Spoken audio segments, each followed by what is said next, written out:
নাখোদা মসজিদ সম্পর্কে কিছু অজানা তথ্য। নাখোদা একটি ফার্সি শব্দ যার অর্থ হচ্ছে জাহাজের ক্যাপ্টেন বা বণিক। বিভিন্ন পুস্তক ও ইতিহাস ঘেঁটে নাখোদা সম্বন্ধে যা পুনরুদ্ধার করা যায় তা হলো গুজরাটের কচ্ছ নামে একটা জায়গাতে কিছু সুন্নি সম্প্রদায়ের মুসলিমরা বসবাস করতেন, যাদের এক কথায় কাচ্চি মেনন জামাত বলা হয়ে থাকে। সেই সময় তাদের নেতা আব্দুর রহিম ওসমান ছিলেন পেশায় সমুদ্র বণিক। তিনি 1926 সালের 11 সেপ্টেম্বর কলকাতার জাকারিয়া স্ট্রিটের সংযোগস্থলে চিত্রপুরে এই মসজিদটি নির্মাণ কাজ শুরু করেন।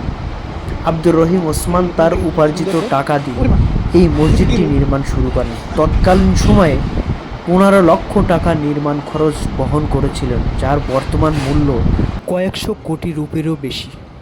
যেহেতু তিনি পেশায় একজন বণিক বা ব্যবসায়ী ছিলেন, তার নাম অনুসারেই এই মসজিদটির নামকরণ করা হয়।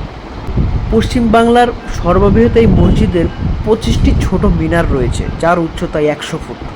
150 ফিট উচ্চতার দুটি বড় মিনার সহ গ্রানাইট পাথর দিয়ে গড়া দুতলা বিশিষ্ট চাতালে সজ্জিত হয়েছে এই মসজিদ। মসজিদের ভিতরে 10 থেকে 15 হাজার মুসলিম একসঙ্গে নামাজ কায়েম করতে পারেন।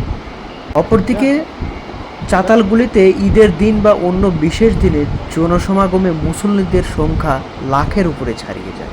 মুসলমানদের হাতে তিল তিল করে গড়ে ওঠা এই মসজিদটি কলকাতার অন্যান্য শৈল্পিক স্থাপন। ব্রিটিশ ভারতের রাজধানী তথা বর্তমান কলকাতাতে এই মসজিদটি নির্মাণ কাজ শেষ হয় 1942 সালে।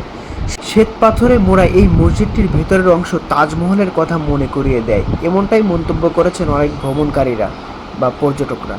এই মসজিদটি ঘিরে আশেপাশে নানান রকমের দোকানপাট রয়েছে।